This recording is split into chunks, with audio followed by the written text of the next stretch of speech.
Now, very first story, the assemblyman for the Diaso area said to hold vital information about circumstances leading to the lynching of the young Army Captain Maxwell Adams Mahama is said to have turned himself into the police. The assemblyman, according to the police account, was the one who was called to the scene after the alarm was raised about the residents' suspicions about the army officer being an armed robber, but has since not been available to answer further questions that have come up. It brings to 6 the number of persons being held in connection with the murder of the soldier at Adentro Boase in the Central Region on Monday. Richard Kojo has more. The police in the Central Region are currently holding 5 persons who are said to be connected to the circumstances leading to the lynching of Captain Maxwell Adam Mahama, whom they claimed they mistook for an armed robber. 4 persons are in police custody, while the 5th person is receiving medical treatment as a result of a bullet that hit him in the exchanges that led to the lynching of Captain Adams Mahama. Central Regional Minister Kwamina Duncan, who visited the suspects at the Bakano police station, was upbeat that those involved in the killing of the military officer would be apprehended. This was based on the assurances given by some of the suspects that they know all those who took part in the killing of the military officer and would identify all of them. The record is there that matters of this nature, especially when it has assumed national dimension. DCOP and Pabeni, as I've come to know him, it was one of the tests which confront him, and I'm sure he will pass with the level of excellence that we have always known him to exhibit. In fact, in caucus, they have made a lot of progress with the crime officer, the regional crime officer, and the metro crime officer, all of them working together. They have been able to fish out for very good amount of information, which will assist the course of investigation. The question I have is that this was one person who I'm sure even knew the officer and had come along with the motor bicycle. And the reasonable thing at the time for him to do was to risk him away, since he knew that he was a military officer. Unfortunately, he also attempted to disarm the military officer, and in the process, I'm sure there was the accidental firing of a shot, and that is what happened. Kwamina Duncan, in the company of the regional police commander and the team of investigators, conveyed his condolences to the family of the deceased. Children, that we share in their pain, we share in their agony, we share in their difficult moments, but we can only say, God be with them, that this is a very hard period for them. We ask the Lord's hand to be by them and to give them the necessary fortitude to be able to withstand such painful and difficult situation. We want to also use this opportunity to extend our sympathies to the military and to commend them highly that in the face of this provocation, they have held themselves together and they have shown high levels of discipline. Information reaching Joy News indicate that the assemblyman, William Ba, turned himself in at the Diaso police station and is being sent to Cape Coast for further investigations while the police prepare to put the suspects before court on Thursday. Richard Kojo, Joy News, Cape Coast. Interior Minister Ambrose Derry has meanwhile vowed the security agent services will deal ruthlessly with all involved in the killing of the military officer at Adentro Boase in the Central Region. Captain Maxwell Mahama was lynched on Monday by the residents who claimed he was a thief. He was stoned to death and burned afterwards. In an interview with Joy News, Mr. Derry also challenged the minority to bring evidence now for him to act. He spoke with Beatrice Edu.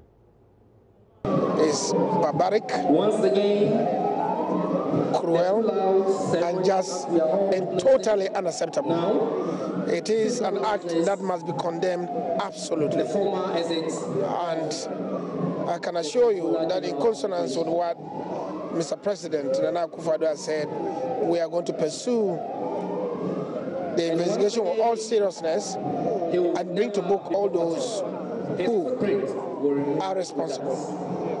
We are not intimidated by those acts. They are regrettable. Loss of a life of such a great officer who, for his profession and country, has done his best. He didn't deserve this end, and especially that people think they can take the law into their own hands and kill such an officer of such great promise is absolutely unacceptable. So the investigation is ongoing, and we are going to deal ruthlessly with whoever is responsible according to the law. I do not agree that under this government we've allowed anything to go. Mr. Derry, this is not really about a particular government. Yeah. The argument is that a lot of the time people find it easy to launch mob attacks on others because you don't really get to hear what kind of punishment was given to those who were involved. Can we even cite one example of somebody who was, for instance, jailed for life for being involved in such a barbaric act? Let me tell you that as a lawyer, there are challenges of getting a conviction for capital offenses such as murder, where there is a mob, because you must identify the person whose blow or whose act led directly to the death of the person. Yes, but you convict people for righteous behavior, yes, and the cases are not over. But most of the time, there are video evidence. For instance, this incident, we see clear videos of people involved. We are calling on all of you. We are calling on all of you who have those videos that show it was in the courtroom to bring them. Bring them right now. I'm going to the office. Bring the videos that relate to the court. We have seen videos that relate to the road. But if you have videos in the court, bring them. We have asked that the further investigation must include taking statements from all the court officials. And I'm saying, we are inviting, including the minority, bring us a video in the court. Bring it now. Okay. And I shall act. Bring it now. Still on Captain Mahama, one other issue that has come up is because this involves a military officer, the military seems to be involved, and they are, in fact, we had the district commander yesterday complaining that the presence of the military was disrupting their investigations. What do you think? Do you think the military should completely go out so that the police that is supposed to do investigations will completely take charge? The military is not doing investigation, but you must agree that in several instances, we've acted with the military. Bimbala, we acted with the military. You know, where we anticipate that there will be force used, we need to go with force that's superior to that. But investigation is not by the military. It's going to be by the police, CID, that will do so. Thankfully, you're the Interior Minister, the police is under you. Others are of the opinion that the military should actually investigate this because they've lost confidence in the police to do a thorough job when it comes to investigations of such cases. Well, this is a free and democratic country, and we agree, we respect people's opinions. But let me put it on record. There is no better investigative machinery in this country than the police CID. No other. Well, the central region town of Diaso, where the army captain was lynched on Monday, still deserted more than 24 hours after the military withdrew following an operation to rout out those suspected to have perpetrated the heinous crime. Residents fled the town, fearing brutalities at the hands of the military deployed there after the incident. Though the chief of army staff assured there will be no reprisals and the military personnel have since left, Insura FM's Ohiming Teria reports that inhabitants are refusing to return, unconvinced they will be spared their soldiers' brunt. Schools at Daintra Boase have subsequently been closed indefinitely, with implications for some candidates due to this year's BEC. Camera phone video footage circulating on social media showed Maxwell Adams Mahama's body being dragged and struck with sticks and blocks. Footage too graphic to share. Tuesday morning, however, at the scene where the lynching took place, shreds of clothing and other items believed to have come off the slain soldier could still be found. The military personnel who stormed the town following the incident rounded up as many as 120 residents, including women, most of whom were eventually released, except for 4 who were said to be closely connected with the lynching. The police in the town had complained about the intrusion of the military, and though the chief of army staff had assured they were not there to harass the people, some of the residents say they were brutalized. Intino, a matter for no catcher say, and in cry here, she a home battery upon Tino. Sabaya, any of them so be a bear betting up a baby, and I'm some much on my comati. Though a few of the residents are said to have returned, more were still fleeing. Health workers could be found idling at the CHIPS compound there because there were no patients to take care of. With the schools also empty, authorities decided to shut them altogether. The teachers too, it will affect their teaching and learning. And I'm afraid some of them may not even come back. Because normally when teachers are posted here, they come and they leave. They don't want to stay in because it's far away. And we have a lot of hard to reach towns and schools. So they come and they don't even want to stay. And now that this has happened, some of them may not even come back. Rosemary Tinkron says the closure of the schools will affect pupils writing this year's BEC. My concern was with the teachers and the pupils because next week they are starting the BEC and the candidates, I don't know how they are coming to write the exam. They need to prepare. They have to have peaceful mind so that they will be able to write the examination and come out successfully. Captain Mahama was lynched on Monday morning in a gruesome act that has left most Ghanaians in shock as to how dastardly some fellow nationals can get. The police account suggests the captain was mistaken for an armed robber after two women who he approached for directions during his morning run saw a pistol strapped on him and alerted the assemblyman. That account has, however, been disputed, with many wondering why he would be jogging as late in the morning as 8:30 a.m., according to the police account.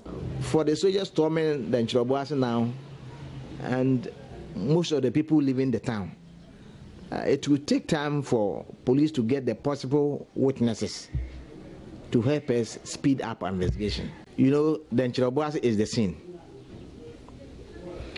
Whatever material evidence we shall get it from that scene. Now, soldiers have stormed the place. Possible witnesses have fled. So you can see that investigation is at hot time. So if they will move and allow investigation to go on, I know when they move, the citizens, the inhabitants will come, and then the police can get into contact with possible witnesses to help us continue our investigation. There is, however, another theory suggesting the captain was seen as a threat to some persons involved in the illegal mining business in the area, and so was eliminated to ward off anti-Galamsey elements.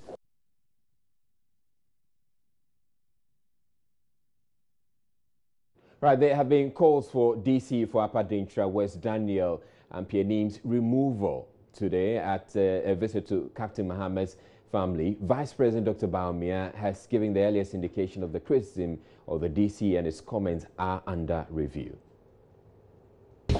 Woke up yesterday and heard of some very, very sad news that had happened. I could not really believe it. I did not really think we had such evil amongst us, such wickedness amongst us as a people. And that is what happened. It's a criminal act, what happened.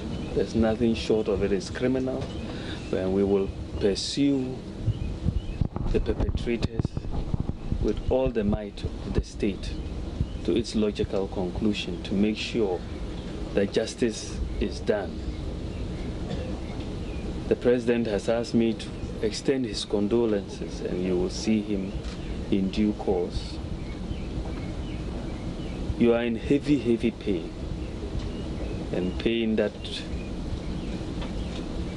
we, sitting here, we are in pain, but we cannot even imagine the pain that the family is in, the father is in, the mother is in, the wife and the children are in. Must be so, so heavy. It's not going to be easy. What happened It's dastardly, it's painful, it's wicked, it's evil. And I don't know how anybody, in any way, can justify anything like that. And so I think I've taken the comments on the social media issue and the very, very comments apparently made by DCE. We'll take all of those into account. And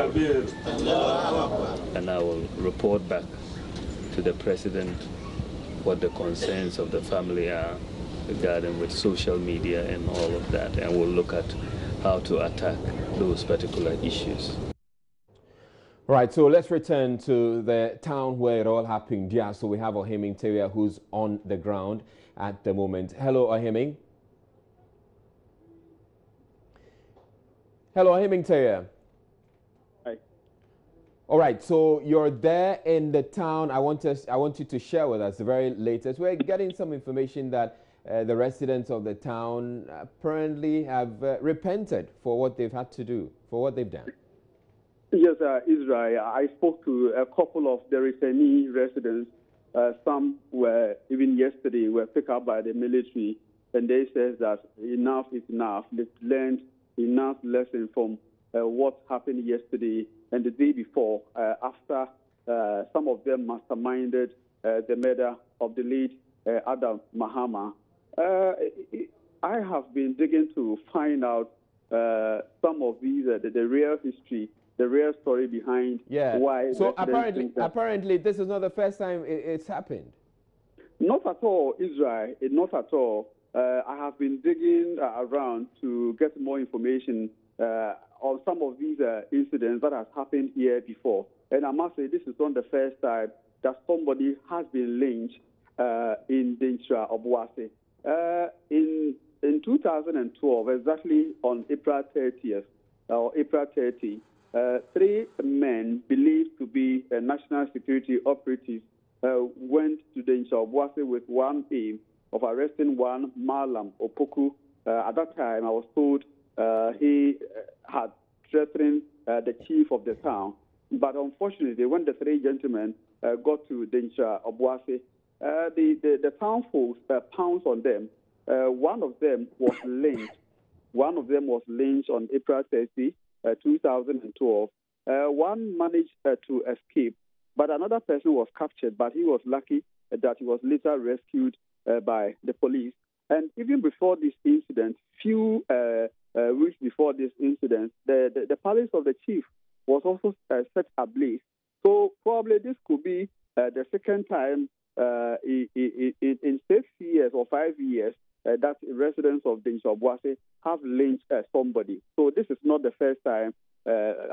Captain Adam Mahama's death is not the first time that residents have lynched somebody. So the people say that they've learned enough of their lessons. So now if somebody is arrested or maybe apprehended on suspicion of being an armed robber or for doing any wrong thing, they will prefer to hand him over to the police than to take the law into their own hands. But I believe I spoke to some security officers outside Denkyira, Obuasi, and they think that this probably might be a crocodile tear or something, because he's not sure that people have learned their lesson, something that has been with them, and definitely they could be doing more or probably have something under their sleeve. Israel.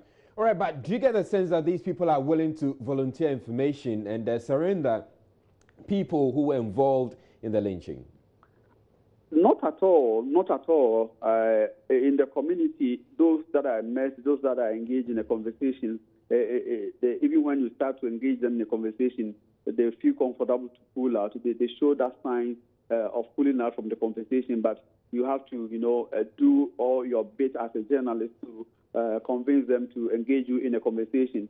From all, I don't get it that they are ready to volunteer information. Even everyone you meet in the streets wants to, want to quell into a cell, would not be prepared to release information, especially when you are a stranger.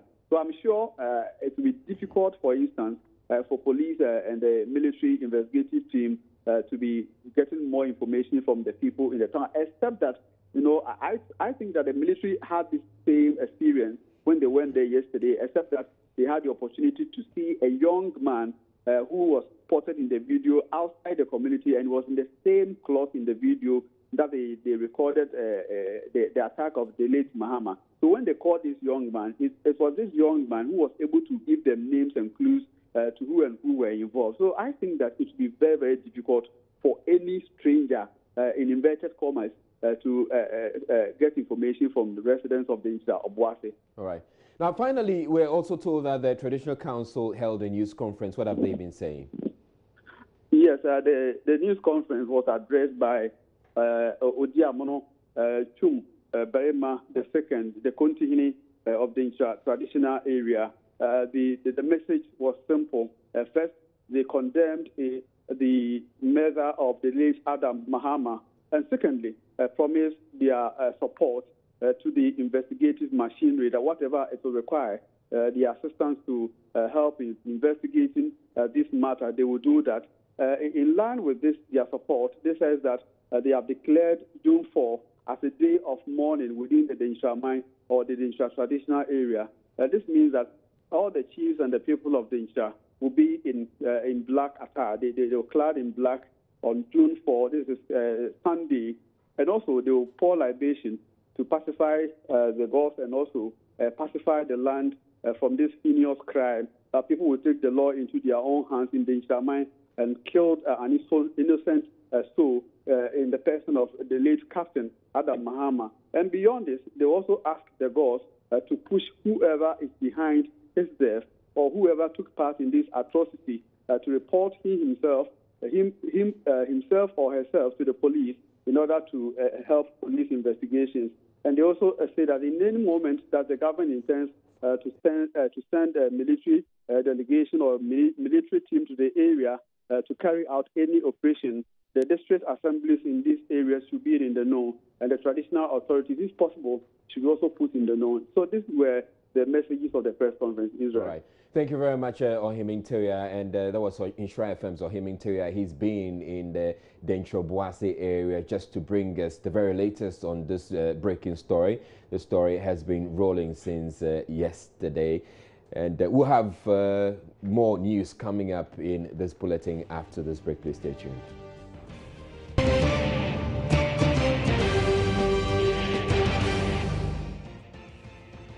Two Russians and two Ukrainians arrested last week for their involvement in illegal mining have pleaded not guilty before an Accra Circuit Court. The two were arrested during a tour of the Ashanti region by the Lands and Natural Resources Minister. The court has also fixed June 14 to rule on the bail application made by lawyers for the accused persons. Joy News' Joseph Akable was in court and reports. The first time the case was called was on May 22. Hearing could not commence as lawyers for the accused persons told the court they needed a Russian interpreter to assist them open their defense. On Wednesday, when the case was before the court again, a Russian interpreter was provided by the Judicial Service to enable their plea to be entered. The four are accused of conspiracy to undertake illegal mining as well as undertaking mining without appropriate authority. All four persons pleaded not guilty to these accusations. Their lawyer, Counsel Dako, then put forward an argument calling for bail for the four accused persons. He said the four were willing to comply with the court proceedings if they are granted bail. He again said they had no intentions of leaving the country, as well as saying two of the accused persons needed urgent medical attention. A trial judge, Justice Abuaji Tano, adjourned hearing to June 14, where he is expected to deliver a ruling on the bail application. For Joy News, Joseph Akable, Accra Circuit Court. Elsewhere, the Ghana Small-Scale Mining Association Task Force arrested about 60 illegal miners at Achim Mampong, Nenyenem in the Eastern region. Correspondent Maxwell Kudoko was with the task force and has sent in this report. The Ghana Small-Scale Mining Association was on a mission to seize some Shamfire machines that were still operating on the Brim River, defying a 2-month-old ban on illegal small-scale mining.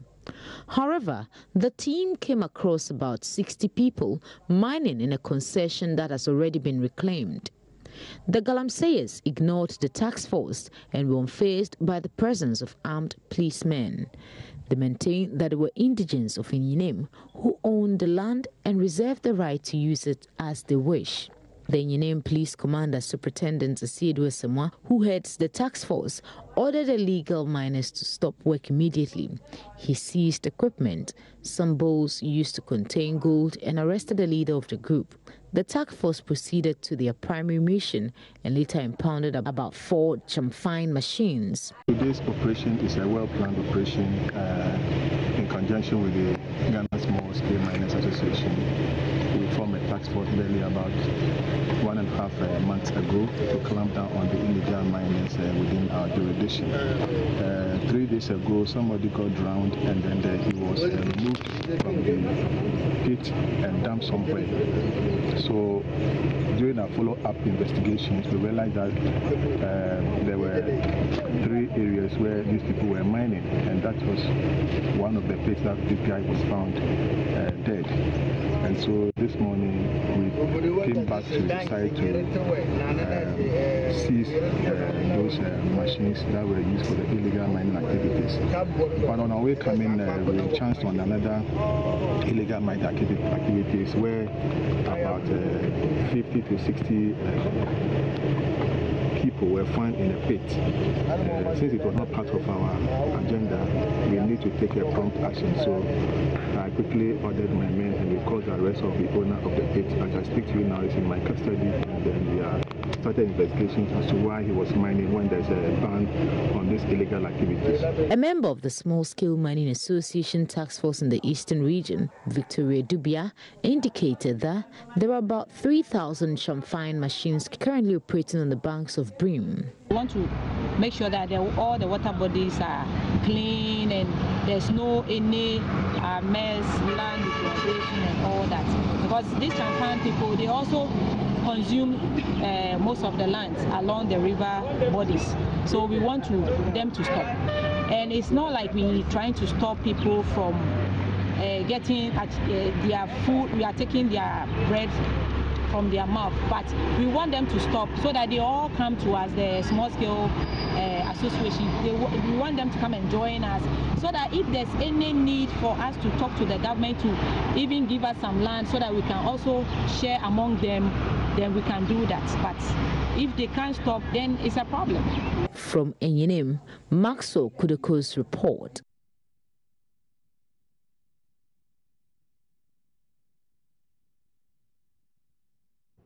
You're watching Joy News Prime, and still we're taking a break, but still to come in the bulletin, the Speaker of Parliament has summoned the Finance Minister to appear before the House to answer questions raised by the minority on the recent $2.25 billion bond issue. But the government, through the Attorney General's Department, has issued a response to the claims put forward by the minority and the accusations put forward by the minority. We have all that coming up later on in the bulletin. But right after this break, we have business news. And it's also talking about the bond issue.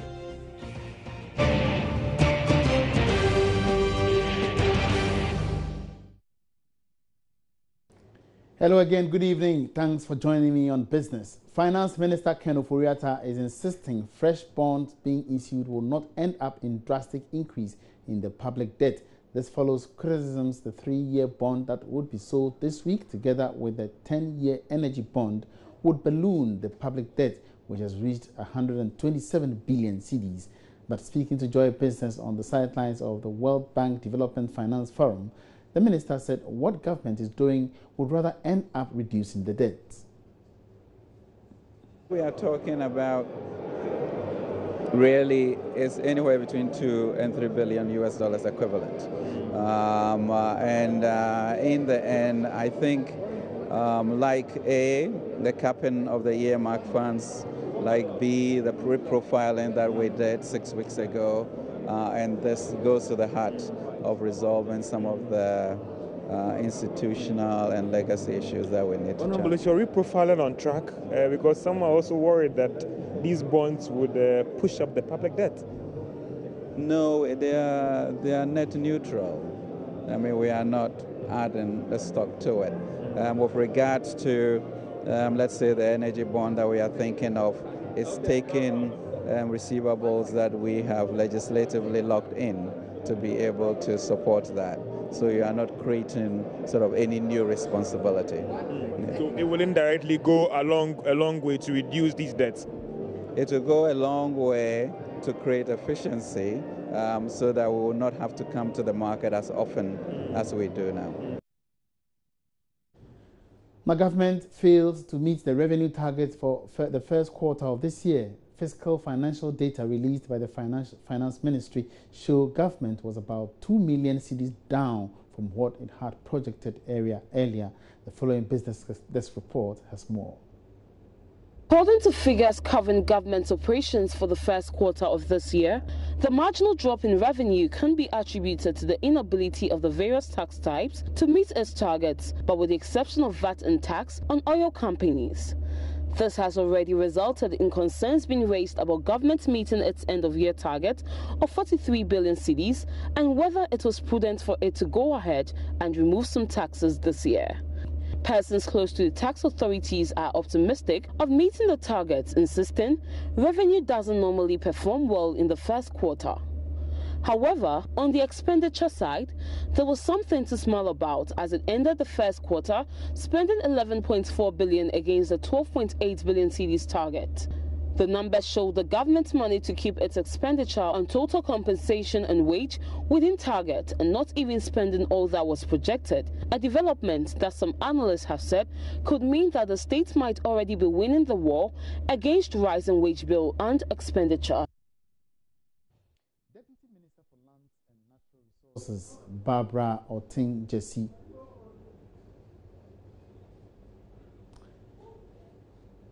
The 2017 Ghana Mining and Energy Summit brought together many industry players in the mining sector to deliberate on the best ways of regulating activities in the sector. President of the Chamber of Mines, Kwame Adukufuor, tells Joy Business that the chamber will be engaging in further talks with government and industry players on how best to streamline Ghana's mining sector. I think the important thing for me is that we evaluate the entire small-scale mining framework, regulatory framework, and look at how to improve it and ensure that such mining activity is sustainable going forward.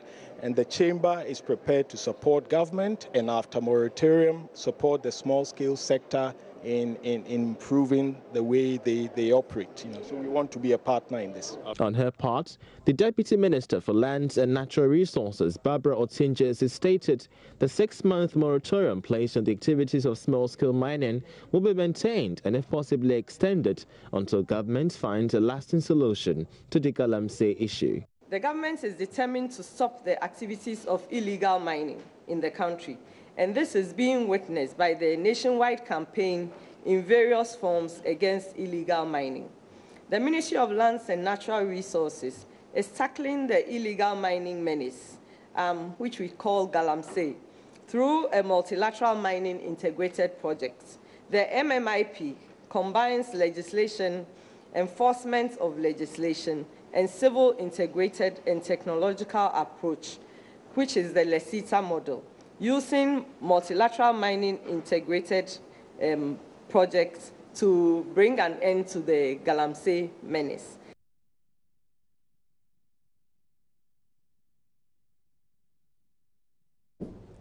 President Nana Addo Dankwa Akufo-Addo says all internal customs barriers in the country will be removed by September this year.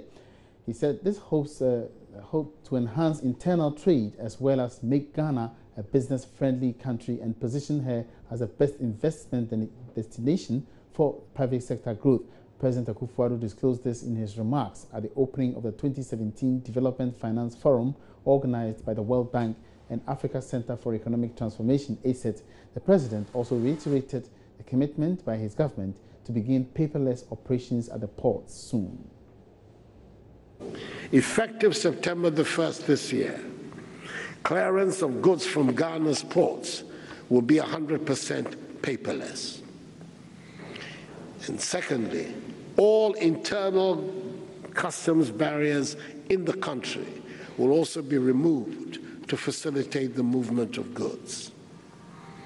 As part of the process of formalizing the economy, we will implement a digital property addressing system for Ghana this year and also issue biometric national identification cards to residents this year, so that every resident will have a unique identification number. My government has also moved quickly to address the energy supply constraints by tackling the financial challenges of the sector, as well as defining a policy framework that would encourage private sector investment.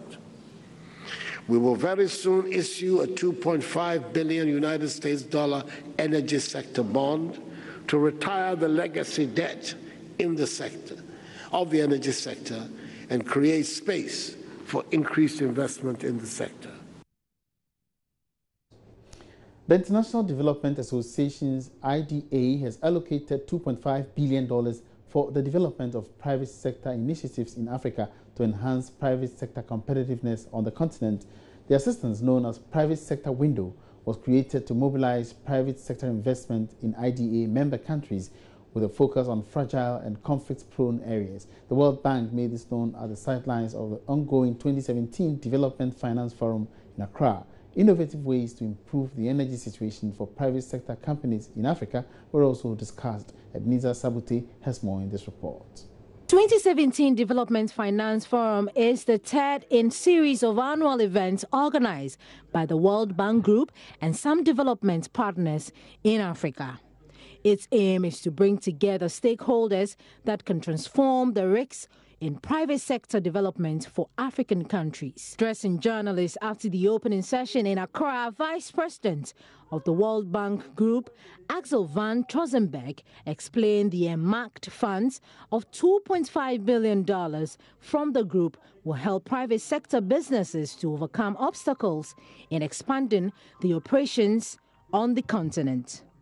There is one part is for the public sector to support, and then the other part is the private sector. The good thing is that we have not said exactly where we need to invest on the private sector. The private sector knows best, but we certainly would like to be very proactive in supporting that. So wherever we could be supportive. Now also the World Bank Group thinks we need to do that with the governments, but I think there are also other partners out. There's the African Development Bank is going to be a strategic partner, and others. So I think what we need to look at is really at the coalition of different organizations, how we can make it happen, because that's ultimately the test for the population, whether we succeed or not. The African Center for Economic Transformation, ACET, is partnering the World Bank Group to make the funds available to the beneficiary countries. President of ACET, Dr. K.Y. Amwako, highlighted to Joy Business accessibility of the earmarked funds. Since each country will have to come up with its own programs and projects, the private sector window, it comes as part of the IDA, okay? So normally IDA has been concessional funding from the donors through the World Bank. And the idea of the private sector window is to use some of that funding that will come with IDA to be able to attract private sector investments into specific projects. So how are SMEs going to be able to benefit from this? Well, I guess it has to be every country's specifically will have to come up with its own programs, and given its own programs, and the bank and the bank and the government will have to see which sectors. But the key role is for the bank, the government in particular, to provide the enabling environment. And that's all in business tonight. Many thanks for watching. My name is Emmanuel Apuaji. Good evening.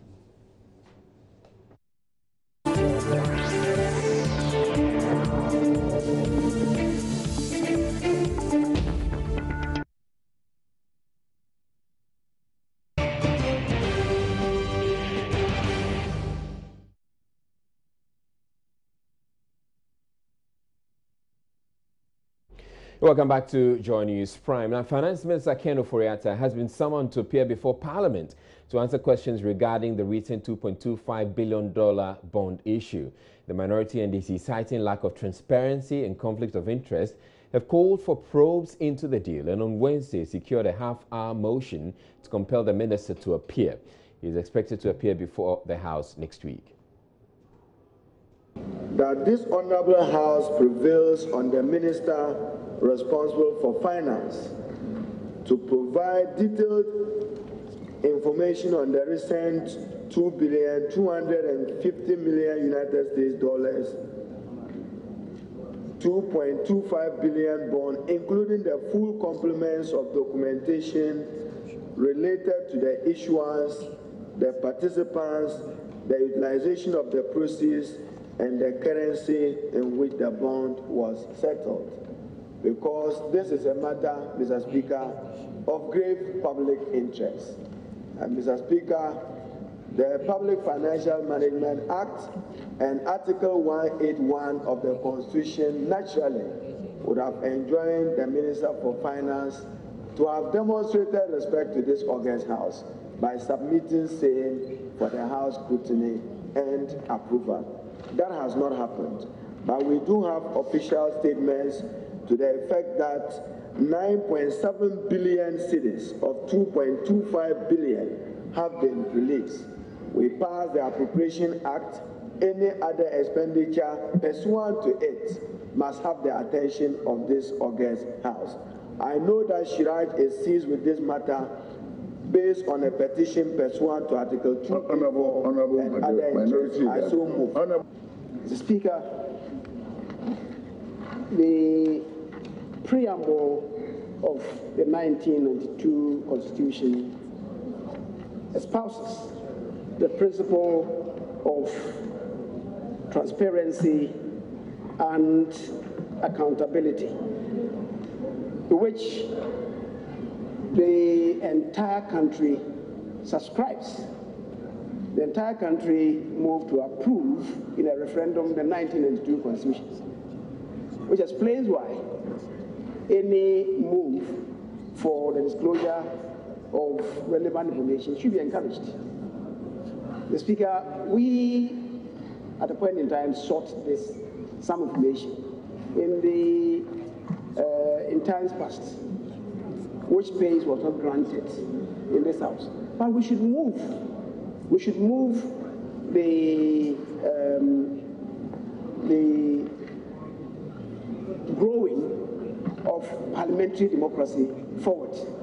And I think that we should all be supportive of the motion moved by the minority leader and encourage the Minister of Finance to come to the House, because nobody should have anything to hide. This Honourable House demands that the Honourable Minister for Finance should provide detailed information on the recent $2.25 billion bond, including the full complement of documentation related to the issuance, the participants, the utilization of the proceeds, and the currency in which the bond was settled. Thank you very much. Well, the minority, after the session, called a news conference where they accused the finance minister of causing a 5 billion cedi financial loss to the state. Minority spokesperson on finance, Kessiel Ato Forting, told a media briefing in Parliament House they believe the deal is fishy. The use of proceeds as the minister responsible for finance made it known to the public. He was categorical. He said, indeed, that the proceeds will be used for the purposes of switching short-term domestic instrument. And when we say short-term domestic instrument, we are making reference to 91 days treasury bonds and 182 days treasury bonds. Currently, treasury bonds as of 17th of April is traded, 91 days is traded at 16.35%. The 182 days treasury bond is traded at 16.70%. But what surprises me is that the finance minister decided to go for a long-term debt of 19.75% to switch off a debt of 16.35%. In fact, his actions is woefully causing financial loss to the state. From the calculations, it's clear that Ghana would be better off if we had decided to roll over the existing treasury bonds, which is being traded at 16.35%, instead of going for 19.75%. From the calculations, Ghana would be better off with $330 million if he had not decided to go off on this tangent. In fact, in a year, Ghana would have saved $330 million. So for 15 years running, Ghana will be better off saving approximately 5 billion Ghana cedis, which is in excess of $1 billion. That is why we are saying that he has willfully caused financial loss to the state. I was surprised to hear from the finance minister at the policy briefing. I listened to it myself. The Minister for Finance was saying that he is making a savings of 612 million Ghana cedis as a result of this bond. I don't see where the savings is coming from. In fact, he's not making savings. He's rather causing this country a financial loss. But the argument they will put across is that they are trying to avoid rollover risk. In fact, you will agree with me that the Treasury bond at 91 days and 182 days, there are diverse investors, hundreds, thousands. You and I, anytime you have your money and you want to invest it somewhere, you decide to use it to buy Treasury bonds. So the chances that you will roll over is higher than one single investor at any point in time deciding not to roll over or deciding to get out of your market. So that is why I'm saying that concentration risk, in my opinion, is more severe and more serious than the rollover risk. So that argument, I will not buy it. They should come and come again. Thank you very much. Right, so the Attorney General's Department has issued a statement in response to some of these issues raised in the $2.25 billion bond issue. Now, they are not speaking directly to the issue of financial loss, causing financial loss to the state, which it turns out is a more recent introduction by the minority. In fact, they're raising that for the first time. But my colleague Raymond Akwa, he has been going through the response from the Attorney General's Department and is here to share that with us. So it's clear that this response is not for the news conference that was put out or the issues that were put out today by the minority. This has to do with what was sent, the petition sent to Shraj. The former Ashanti Regional Youth Organizer, Broja Jemfi, he sent this particular petition to Shraj. Remember that on May 3rd, Shraj asked the finance minister to respond in 10 days. The minister came back on May 11 to actually ask for 15 days. So it is within these 15 days that this particular notice has been issued. What this says is that the Attorney General is writing for and on behalf of two, in this particular case, the respondent finance minister and the Ministry of Finance. So those two entities. But there is what the query was only to the finance minister. It states out by saying that the very petition is asking the, Shraj to do what it calls a thorough investigation of conflict of interest. But there is no set out particulars of this alleged conflict of interest. All right.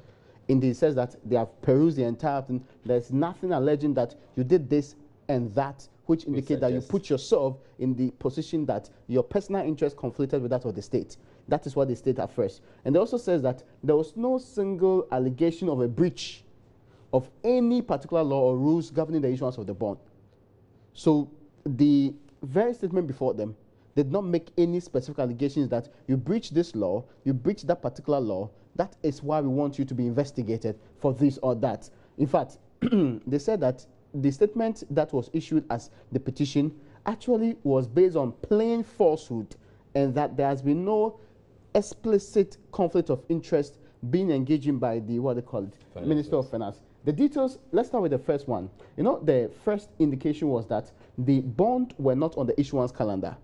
And two, it was issued way too fast, contrary to the standard procedure, that ideally, we expect it to be issued within 3 days. And that it was issued the first day on the 31st of March, and by close of day, it was done.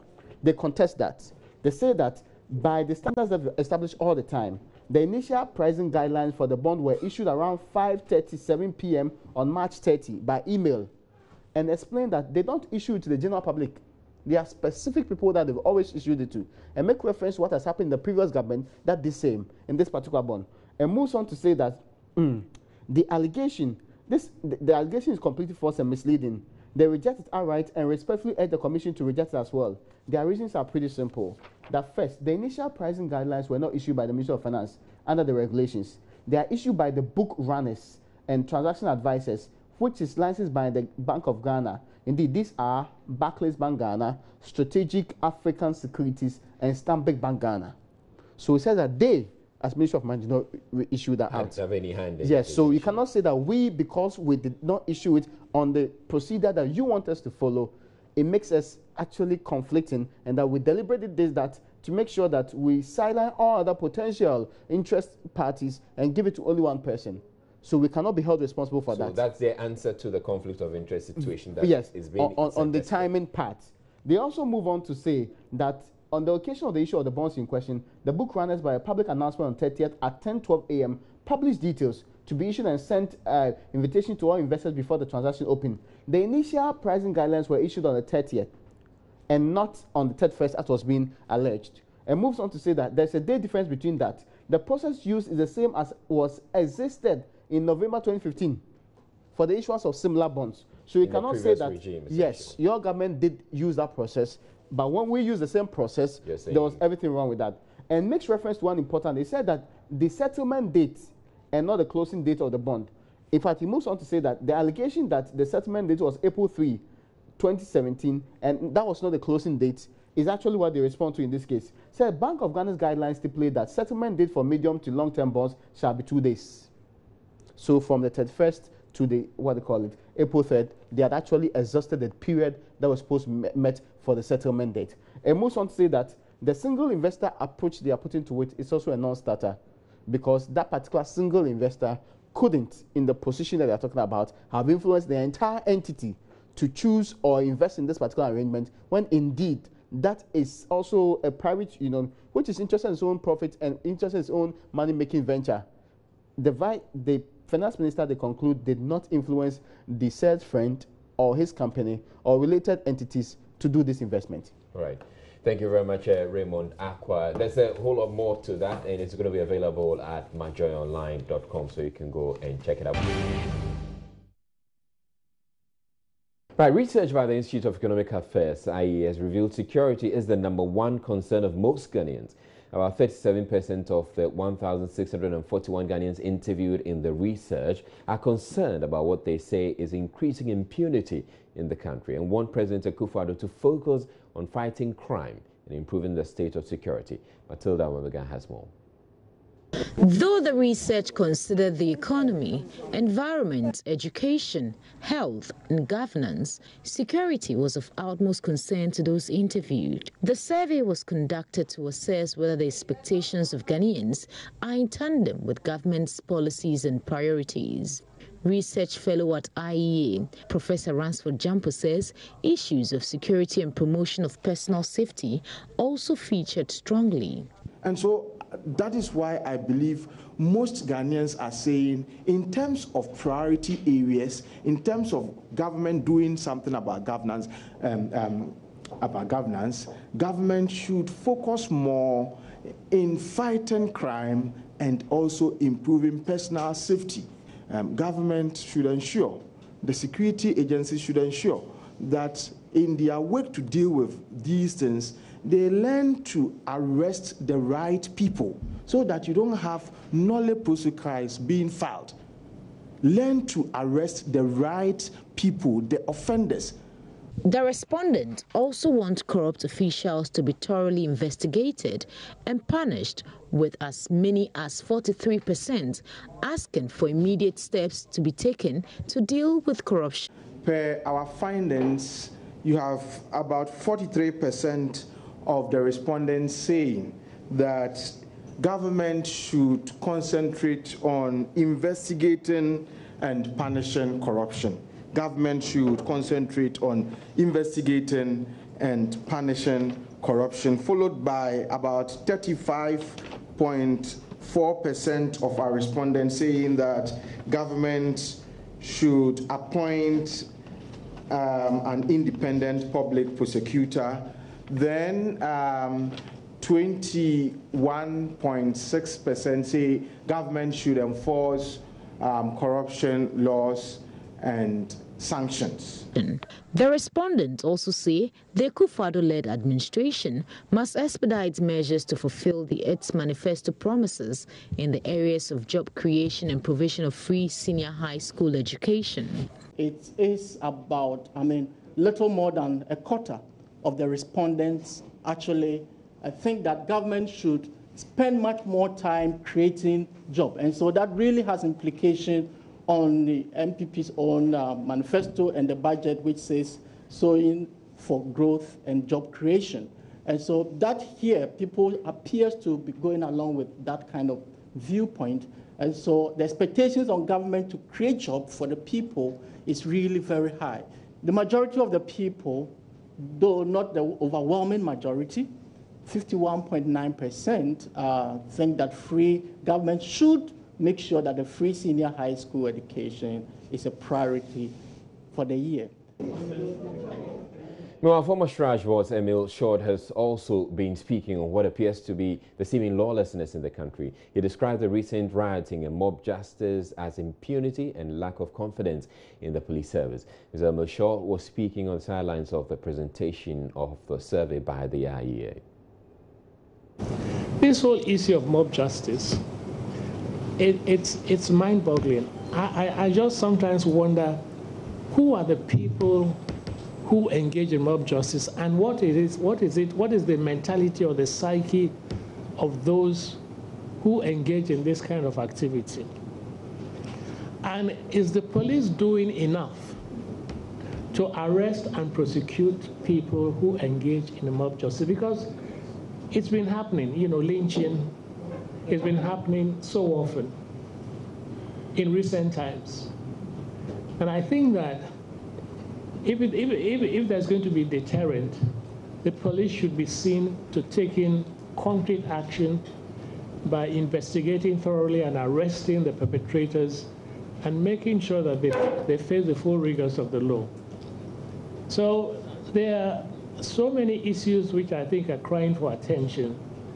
And you and I have a responsibility to raise our voices and to put pressure on government and law enforcement agencies to do what is necessary, to make sure that there's a reduction in the incidence of crime, lawlessness, and also the incidence of corruption, which I think is going beyond acceptable limits.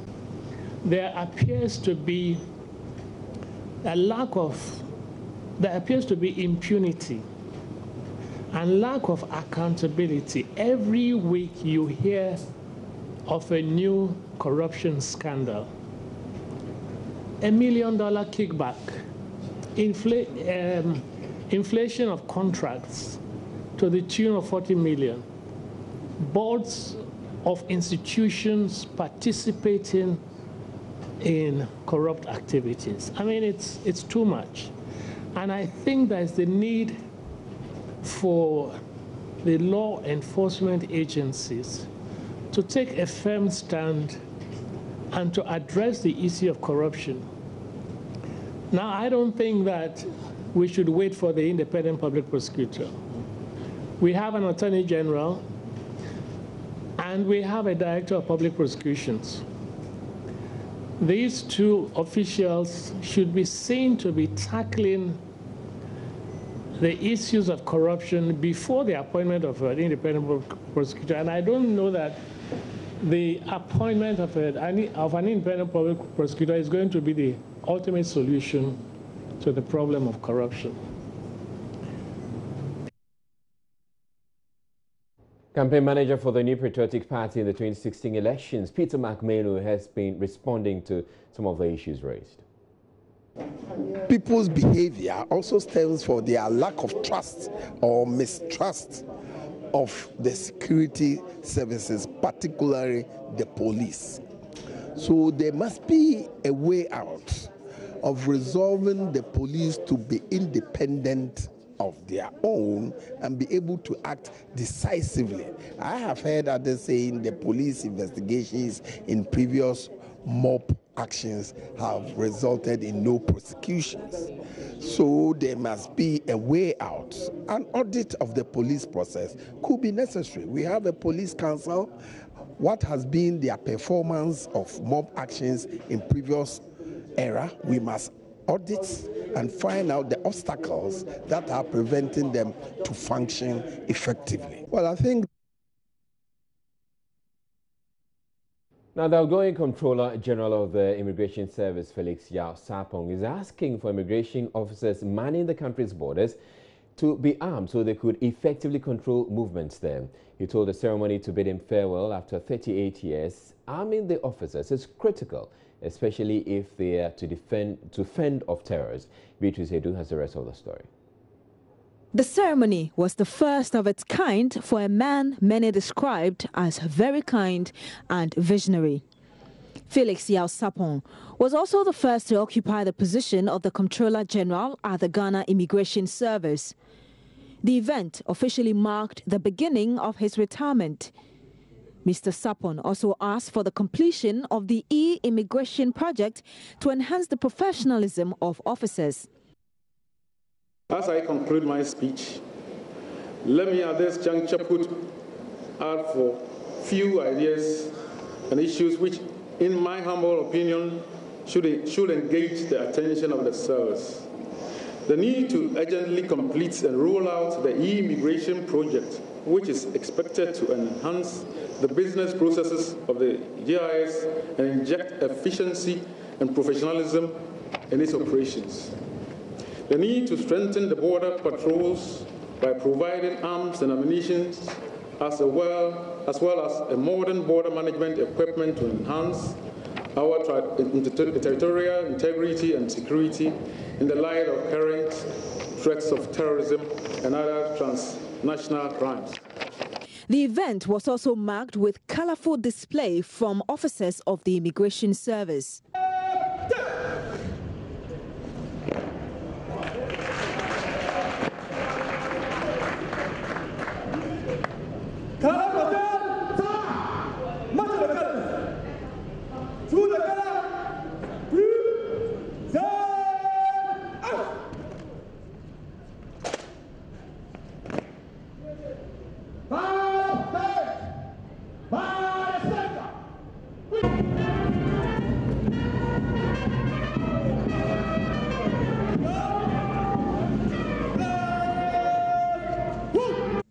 Director General in charge of finance at the service, Mrs. Judith Jokotolomo, wished him well in his endeavors. We wish you much joy and happiness as you begin a new chapter in your life. And on behalf of the incoming Controller General, management and staff, I wish you a belated happy birthday. His birthday, 60th birthday, was yesterday. Kwame Asuatechi takes over as the new Comptroller General at the Ghana Immigration Service. All right, my name is Israel Lai. Thank you very much for watching. You have a good night too.